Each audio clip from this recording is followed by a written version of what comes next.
كزرع أخرج شطأه فآزره فاستغلظ فاستوى على يعجب نعمة خوش ام گرنگو مسلمان هم محمد سرزري ما كرشمان بوي هداية دام قرآن كريم رهبري جونا صراط المستقيم هي خداي بشريك وبمكان تو مبيهم عنهيلي تو زمان درنكي متاهبين قائم بجن يقدمي يا رب جديني خوي مبين ما بكي يا رب جهل بالوفا تابعي ريكا محمد مصطفى Tekbir!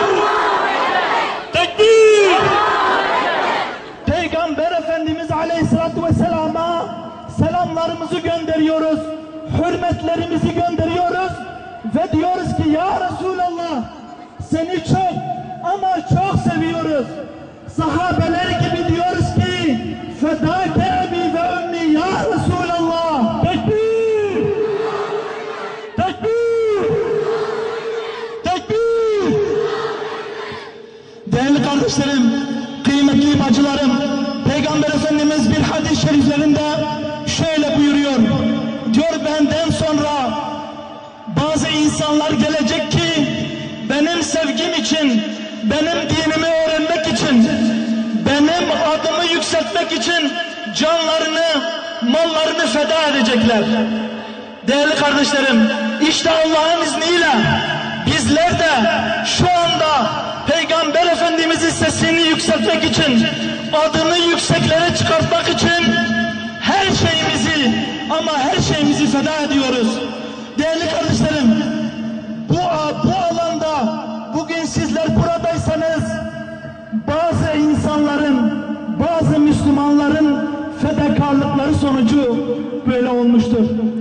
Onların ödedikleri bedeller sonucu bugün burada toplanmaktayız. Nice insanlar, nice Müslümanlar Peygamberin adını yükseltmek için ceza yediler, işkence yediler, sürüldüler, perişan oldular. Ama ya Resulallah biz bundan dolayı mahcup değiliz.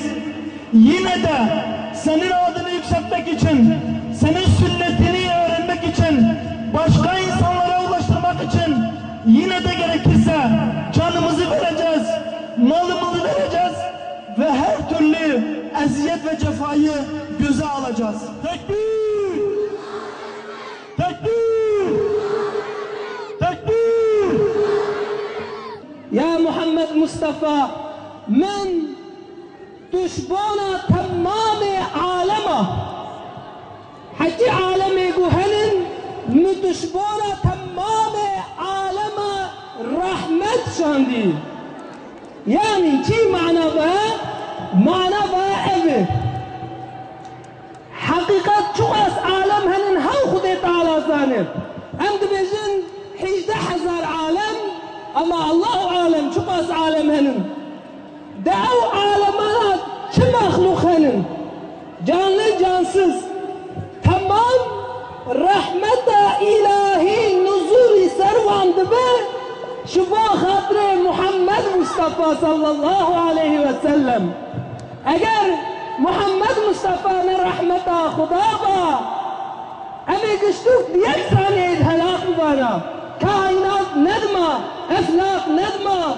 vallahi yek saniye şipyani nedman sebebi gu ev nefesi distinin ev hava gu hey ev dava gu derkevi ev barana gu sermette rahmeta Muhammed Mustafa sallallahu aleyhi ve sellem سيدنا محمد وأكرم أمته صلى الله عليه وسلم وأنزل تشريفها في محكم الآيات القرآنية كنتم خير أمة أخرجت للناس